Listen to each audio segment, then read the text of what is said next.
people who ruin themselves on purpose. A tale of usury, stupidity, and greed. Once in a faraway land, there were a people who yearly brought the entire value of their national worth to the great idol of the golden calf. The entire population, from the largest to the smallest, from richest to poorest, brought every single penny they had and laid it before the feet of the calf.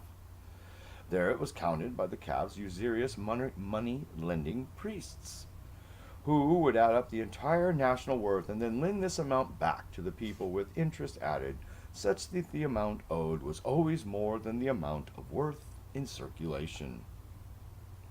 Because the amount of interest was not covered by real world goods and services, a mathematically certain proportion of people had to lose something, many everything, so that all of the people could repay the loan partially, such that every year another loan had to be made to cover the lacking portion from the year before, thus keeping the bankruptcy, poverty cycle going every year, year on year, without ending. And thus this people, by their loyal subservience to the usurious priests of the golden calf, year after year brought bankruptcy, poverty, scarcity, homelessness, and despair upon a mathematically certain number of their people, young and old, sick and healthy, and ensured that as a whole they would be in debt to the calf ever deeper, ever more. And this was called freedom. In a not very long time, a very large number of these people had nothing to bring to the calf. These dispossessed and impoverished citizens had no more illusions about the calf and saw it for the rapacious fraud that it in fact was. But the priests of the calf foresaw this problem and used a small amount of the ill-gotten loot to divide these impoverished people and play them off against each other.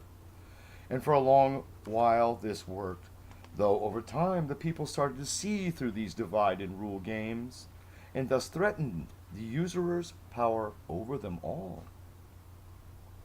Alarmed by the loss of their lucrative annual trade, the priests of the calf encouraged the plurality, who still had worth to pillage, to believe that the majority of the people were becoming poor not because of the usury of the priests, but because of the laziness and uselessness of the impoverished masses themselves. And so these remaining few creditors with goods to pillage and denounced and rounded on the debtor masses, acting as the overseers and administrators of this usurious slave plantation, working night and day to keep them in line for the calf, as the priests of the calf consumed every last bit of their substance and made them one with the masses in poverty, bankruptcy, and despair. Can't be saved by serving these ones. Many of these dupes ended their days as Judas ended his, dangling from a rope, cursing the day they saw the 30 pennies of the usurious priests of the calf. And finally the day came when none of the people had enough to pay off any of their loans, and the usurious priest owned everything. And on that day all of them defaulted and became serfs, bound to a never-ending debt which could never be repaid, and perpetually laboring for the benefit of another group's best interests, forever laboring to profit another in the lands they once ruled. It was sad, and it should be a lesson to others. The lesson is that any people who allows usurers to control their money, goods, commerce, and credit will end up like the people above, bankrupted, impoverished, disenfranchised, dispossessed, enfeebled, overthrown, and enserfed in the land they once ruled.